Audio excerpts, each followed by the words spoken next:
this sort of, Oh, welcome. We are live. This is what happens when I don't tell Martin that I'm pushing the live button. He goes, oh. So did you know that over 70% of people experiencing bloating regularly aren't actually as fat as they think they are? We're going to be talking about that and a lot more right after this.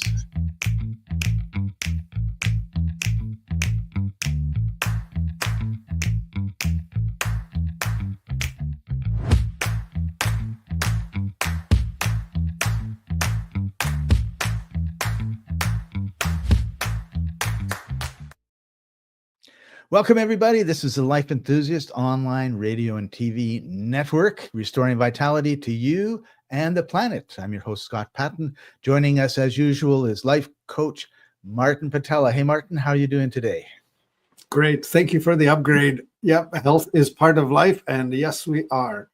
And, you know, as you're going through saying radio and TV network, I'm thinking, oh, yeah, those are the dying industries. I think we're podcasting, and we should probably tell the world we don't want to go the same way as CNN is. They're just shutting her down. Poor people getting laid off because nobody's watching cable TV anymore. Right. So, Martin, getting into the blogging topic, because we just have half an hour today. When I go to bed, I go into the bathroom, I brush my teeth, I do my things, and then I turn sideways, I look in the mirror, and my stomach is out to an embarrassing amount. And then I wake up in the morning and I go into the bathroom and I brush my teeth and I do my things and I turn around and I look at my side view and I think, wow, like I've lost 10, 15 pounds overnight. That is awesome. And that's not to say that I shouldn't lose a few pounds, because I think I should, but this is a significant, like very significant difference in my girth. And obviously I'm not burning that much fat overnight. So what's going on? Right. Yeah, I've had clients tell me I wake up flat bellied and I'm going to bed looking 6 months pregnant. And what's going on is this. There are different ways of swelling in the belly. If you are swelling around the belly button, which is, I think, what you're describing here now, it's like you swallowed a watermelon. Yes. It is the small intestine. The small intestine is coiled in that space around your belly button, in that certain area, central area. And that poor thing is getting hammered by 1,000 little injuries, maybe more than 1,000, maybe 1,000,000. And these little injuries are causing water to flood into the cell. It's not that different from when, for example, when you twist your ankle, you will notice that there is redness, heat, swelling, pain, and loss of function. Those are the 5 symptoms of inflammation. And the inflammation is coming in to deal with an injury. So You are actually being injured in your small intestine by whatever it is that you're putting in your food. Okay.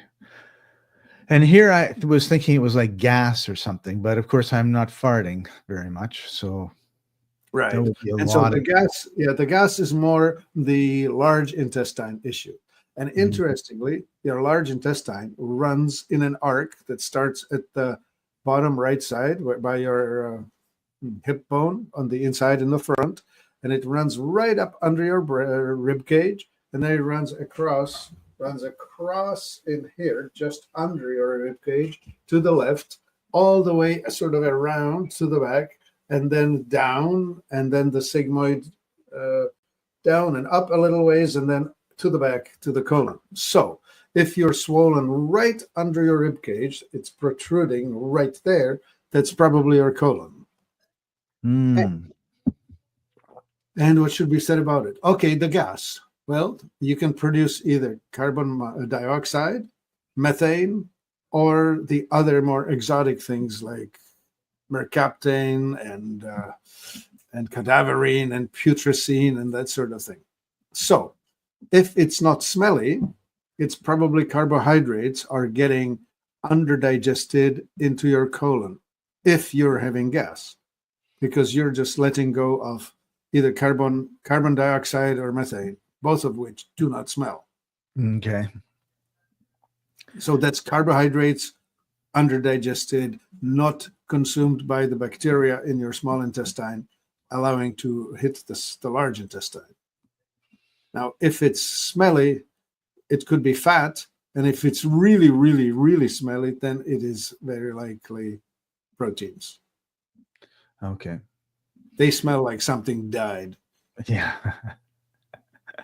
Right. So what are some of the causes of bloating? Well, okay, the injuries. How do you injure your gut? The most common ones these days are grains, especially wheat, because gluten, back when in the old days, I'm talking Roman Empire, when wheat came to the market, it had about 6% of gluten, and it was grown the tall wheat, and it was fairly primitive.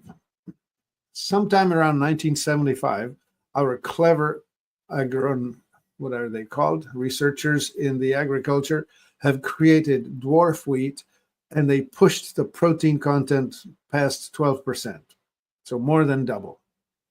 And that wheat is what we're eating today in North America, and it's not a good thing, because the gluten is that which punches the holes in the integrity of the small intestine.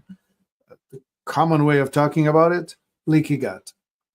They're supposed to be villi that look sort of like blades of grass, and these villi are supposed to mat together to create a surface such that only fully digested amino acids and other nutrients can get through the openings. Think of it like the grass on the center court in Wimbledon. By the baseline, it's worn from all that traffic, and you can pretty much see the dirt. And if it rains, they can't play on it because they are walking on mud. In the intestine, when you wear off these villi, all of a sudden they're shorter until they're none. And all of a sudden you're in the celiac territory. And what happens is there are these gaps between. And if you see this gap, that's where underdigested bits of food will go through and into your bloodstream and cause all kinds of havoc. So anyway, it's the wearing and damaging of the gut that we're talking about. And the gut's trying to repair itself. And when you're a young guy, sorry to keep not letting you have a word, but if you're a young guy, well, here's what you want to know. This surface is only one cell thick, so it's easily broken, easily punctured. So if you're young and full of enzymes and ready to repair, even though you may eat spaghetti for lunch, by dinner time, you are fixed, you're repaired, because there's so much repair power. But as you age, the enzyme supply goes down and the speed of repair is slowing down. You will notice that in other body parts, how you used to be able to exercise hard and get back to it tomorrow. These days, if you overdo it, as a 60-year-old, you probably have to wait 2 or 3 days because you hurt too much to do it again. Right. Same thing's happening in the gut. So we're really talking about injury. This is actually interesting because I was thinking we were going to talk about gas, but it's not really the gas that's the problem. It's the injury. No, it's the water. It's the water. It's the fluids that you're retaining, because as the tissues are trying to repair themselves, they just spill a lot of fluids into the terrain. And that's the bloat. You're not filling with gas. Your tissues are swelling. It's no different than twisting your wrist or getting, here's a good one, punched in the face in a boxing match. Right. I mean, if you get your face punched a whole bunch, you're going to be swollen like, I don't know what, a punching bag. Right. Yeah. So so we're looking at swelling, not You're not pumped full of air. You're pumped full of water. Pumped full of water. And that's why also you see it come down so much. Right, because the water just flows out. Yep. Then your body repairs it, and then you're fine again. So you talked about gluten. That's probably the number one public enemy number one. Yeah, weapon of mass destruction. What about dairy or carbonated drinks? Okay, so dairy, we have these issues. The northern dairy, northern cow, as in like the Holsteins and Jerseys, the ones that are so popular with the industrial dairy industry, with the industrial dairy production, because they give more milk. They have greater efficiency. Unlike the southern cow, the buffalo, which are popular in southern France, southern Italy, also in India and other places where dairy is used. I remember this client, she says to me, well, when I travel to India, I can eat all the paneer I want. That's their yogurt. She comes back to North America, buys paneer, and has massive problems. And I'm saying that's because in India, they use buffalo, which is a different type of proteins compared to the ones that are coming from the Northern European cows. So in the local grocery store, occasionally I see goat yogurt. Would that be bad? Yeah, much more compatible with humans. The dairy that's easier digestible is goat, sheep, camel, donkey, if you can get it. Yeah, most of which you don't see anywhere here. Well, goat and sheep seems to be attainable. Like, for example, myself, I'm quite broken in that department. The only thing I can handle is sheep cheese. So I can go and buy cheese, goat cheese, sheep cheese. Yeah, I can buy sheep feta, or I can buy Italian sheep cheese, and I like it. But I cannot buy the ordinary things like the Swiss Emmental. That's just totally out of reach for me. Right. And the third one I wanted to talk about, because everybody, I mean, you just look at the grocery stores, they're piled everywhere, and that's carbonated drinks. Yes. Well, so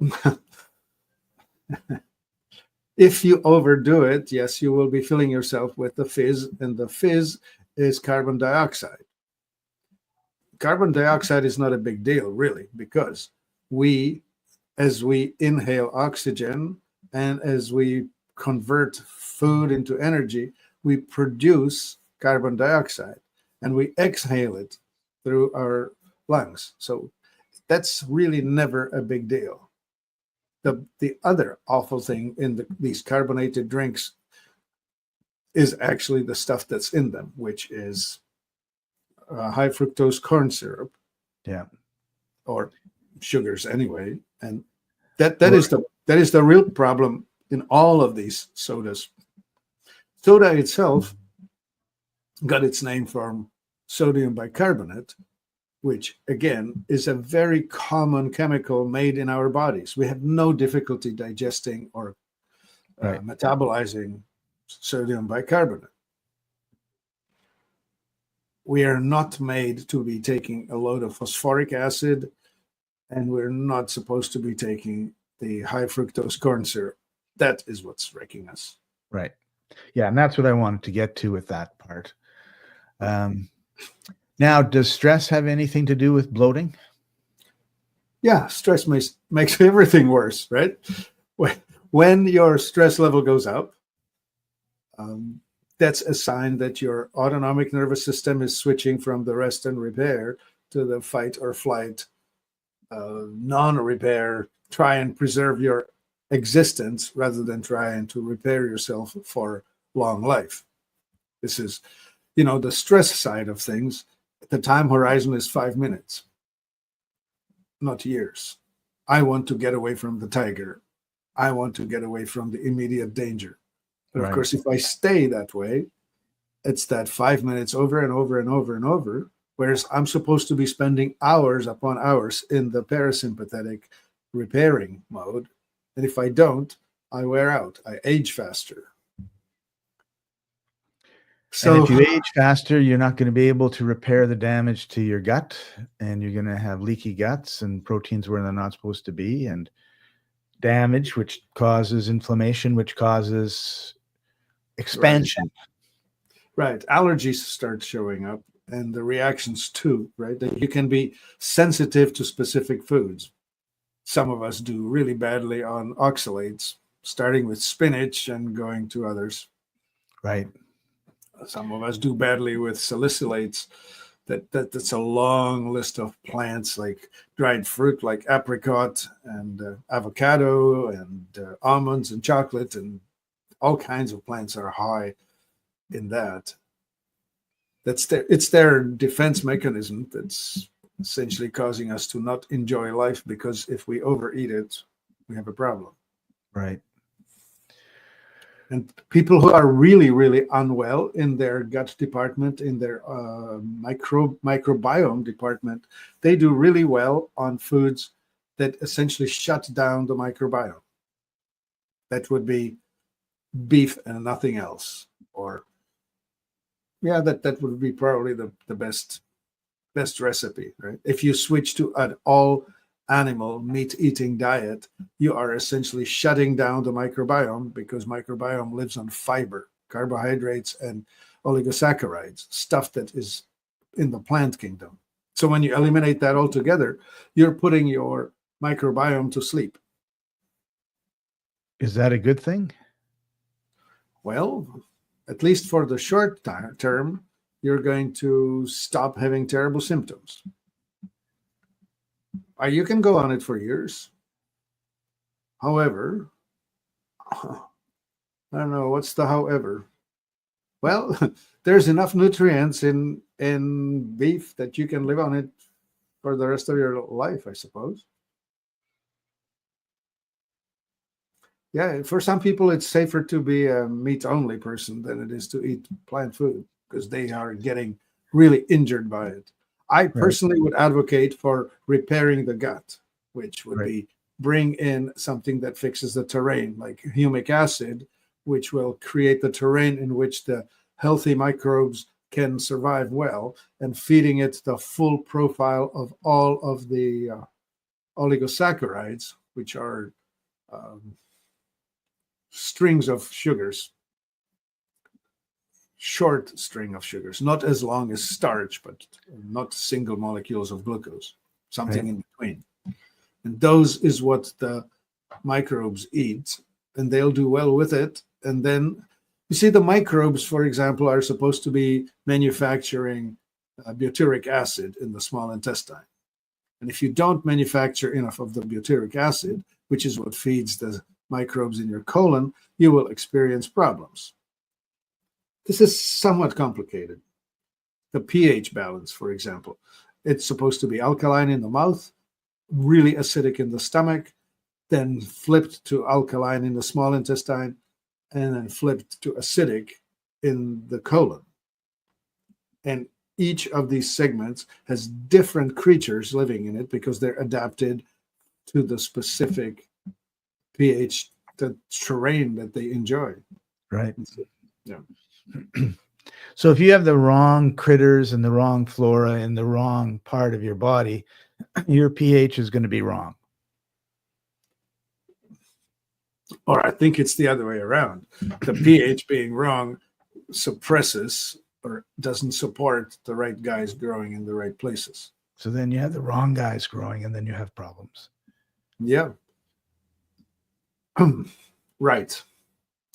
So what would it, for example, if you have Klebsiella overgrowing, which is very common for people who have had antibiotics and then didn't properly repopulate, you have a very good chance of having symptoms of ADD, ADHD, or outright autistic.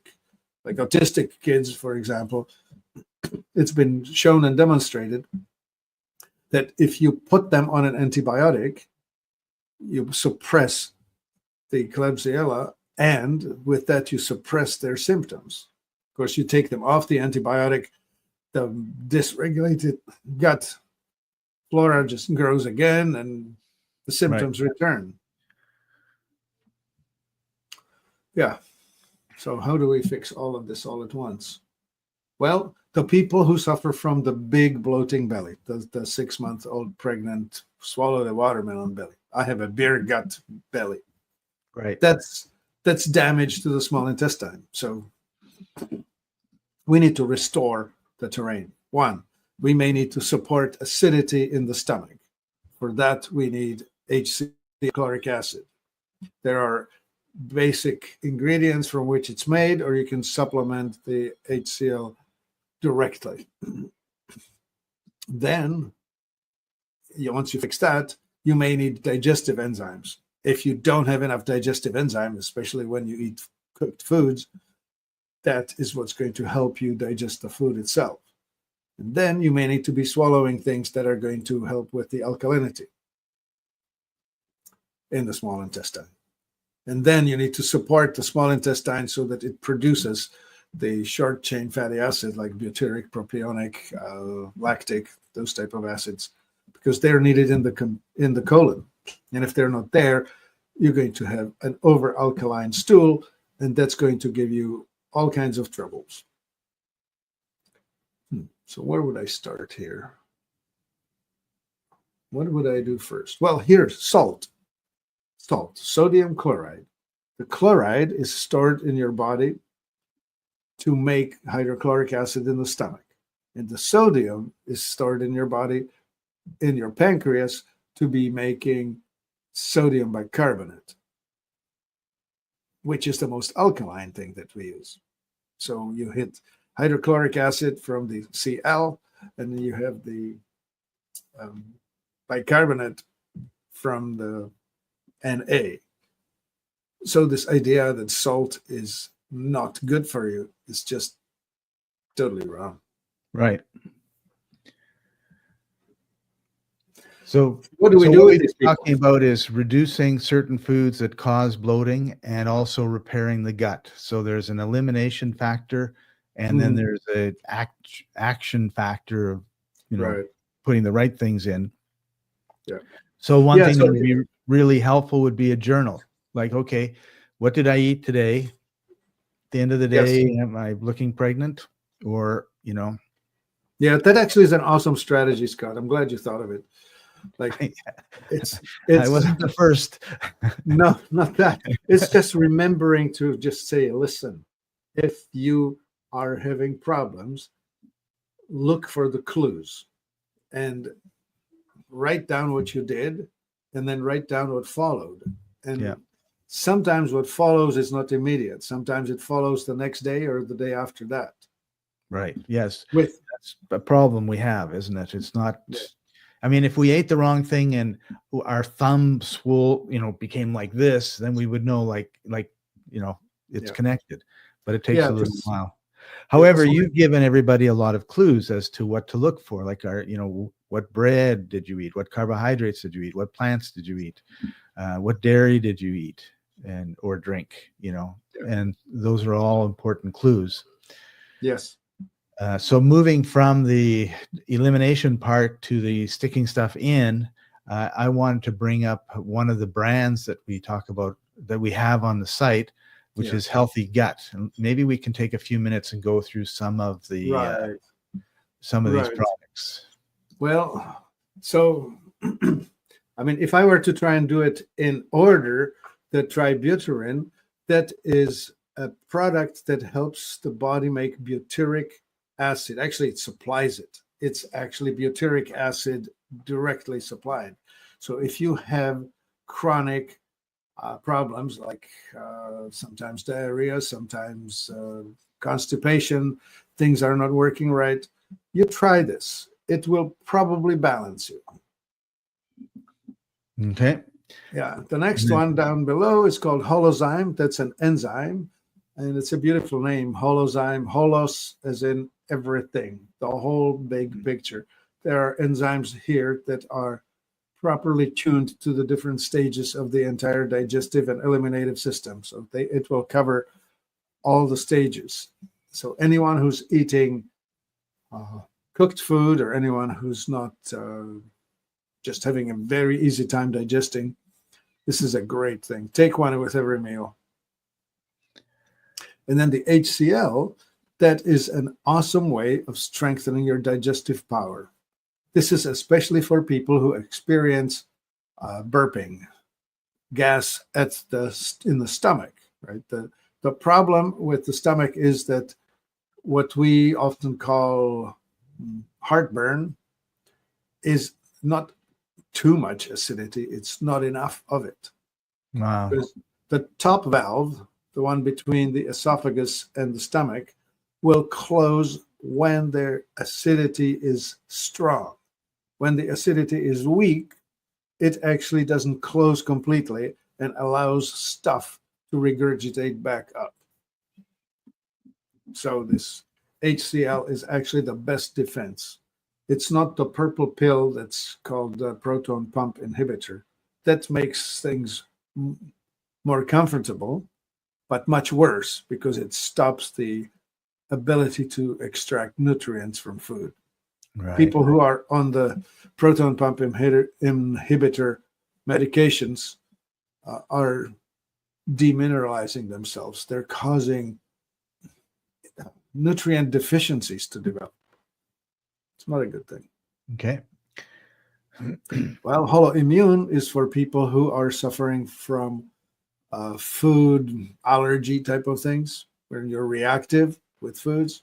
This is helping to turn down the immunity issues. Simple, effective, easy to work with. So if you're experiencing discomfort, the holoimmune is helping to straighten out the relationship between what hurts you and what shouldn't. Yeah. Okay. And then the B Serene, that's for people who get anxiety. Oh. That's a straightforward, let's pull the autonomic nervous system out of the stress side into the relaxed side. Cool. That's in the supplemental form. And then the B Serene IR, that's an instant dose. Like you can just squirt it in your mouth. This is for people who really want a quick, get me out of here. I've had enough of this anxiety. I want relief now. And then magnesium, which is also really good for relaxation. Yes, sir. Magnesium is the one mineral that will help your body switch out of stress to relaxation. Also, it's really important for overall health, especially bones, because there's just not enough of it in our food as it's grown, as it's produced. Cool. All right. So there you have it. Get rid of the stuff that's causing problems and support your body to heal itself with natural products that have been around for thousands of years, minimum amount of side effects, as opposed to taking a drug which causes a side effect that you need another drug to take care of. Yeah, actually, for the PPI that I talked about today, there's no cure for the side effect. You have simply caused the food to be less absorbed. You know, it's sort of like flushing the problem down the line, right? Like if you take the PPIs, or especially if you take an antacid, because when the stomach is alkaline enough, it will just send the food down into the small intestine. Well, if you're sending under-prepared, under-digested food into the small intestine, now the microbes living there are having a field day because they are now dealing with stuff that they should never see. Right. So you dysregulate that. And of course, once you dysregulate the small intestine, you're going to dysregulate the large intestine. So what? Yeah, the image that you just brought up for me was, and we talk about this usually in a negative way, right? Being part of a cog in this big system. But if you look at a watch and all these things are rotating around, and then all of a sudden you stick a stick in the middle of one and it stops and it stops and it stops. And then the next one, it can't go. And then the next one, it can't go. And before you know it, everything is like a mess. Yeah. And in this instance, in this metaphor, you make one of the wheels spin faster. And all of a sudden, everything's flying. And time is incorrect, right? Oh yeah, This very was much before so. digital clocks, folks. This is the This is old-fashioned clock, right? Yeah, we're talking mechanical things fitting into one another, and it's all analog in It's the all body. analog. None of it is digital. That's right. Only the transhumanists would like us become digital. It's the most crazy notion. I've been listening to some of the prognostications of how people want to figure out how they can download the content of their brain into a computer, as if it were something like that. I don't know. I don't think a soul is a digital thing that you can digitize and upload into the cloud. I think they're just going about it the wrong way. Yeah. Well, But the that's whole idea of being able sidebar. to take a wire and stick it in here, and now I know Spanish instantly, is kind of a scary thing, right? Because Yeah, I wouldn't mind that. What I'm concerned about is that they are thinking that they can make themselves immortal, in the sense that they can upload their essence, their soul, right? yeah, They're denying spirituality. They are thinking of their own self as if it were a mechanical thing. But that's not how it works.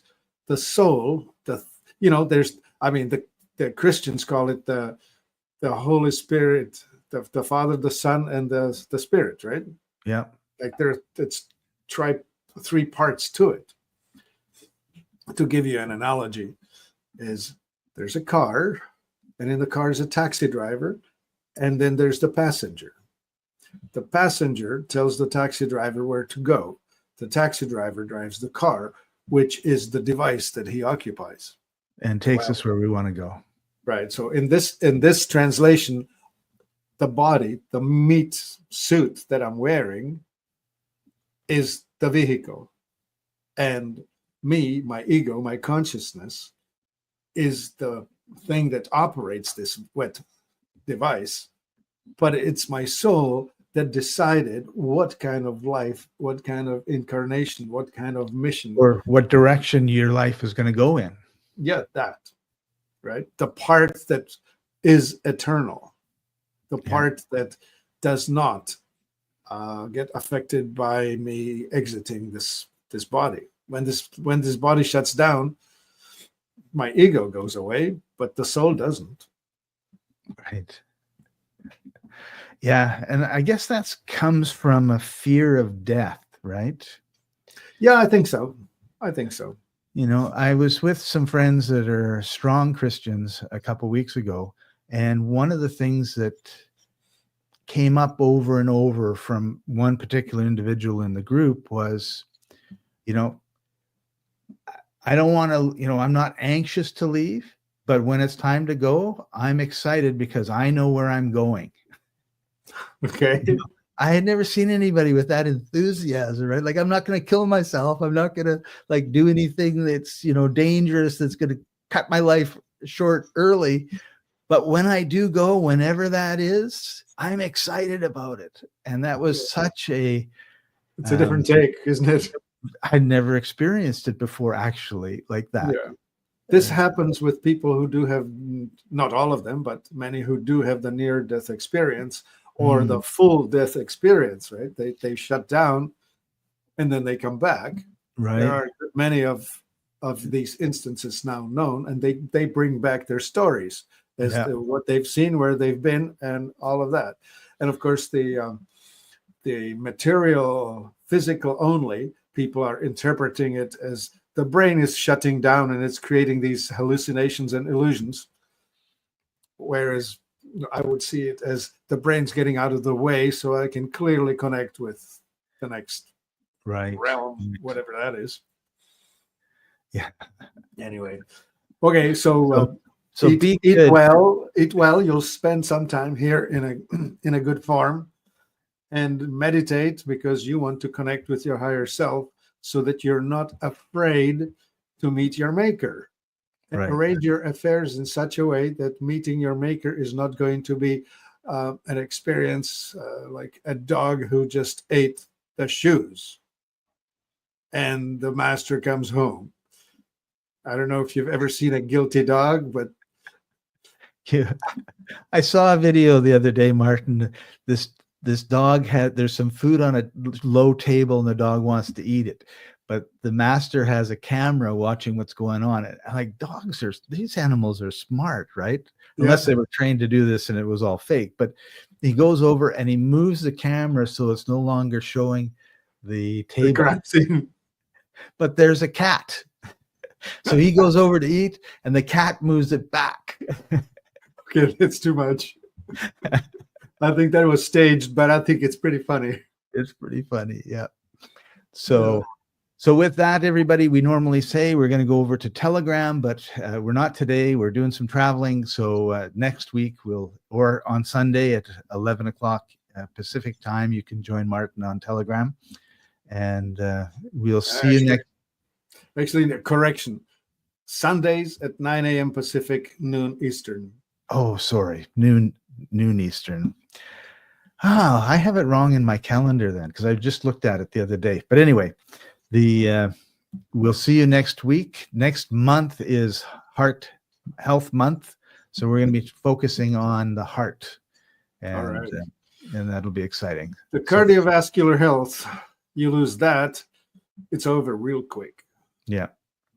So thanks for joining us, everybody, and we'll see you next week. Bye for now.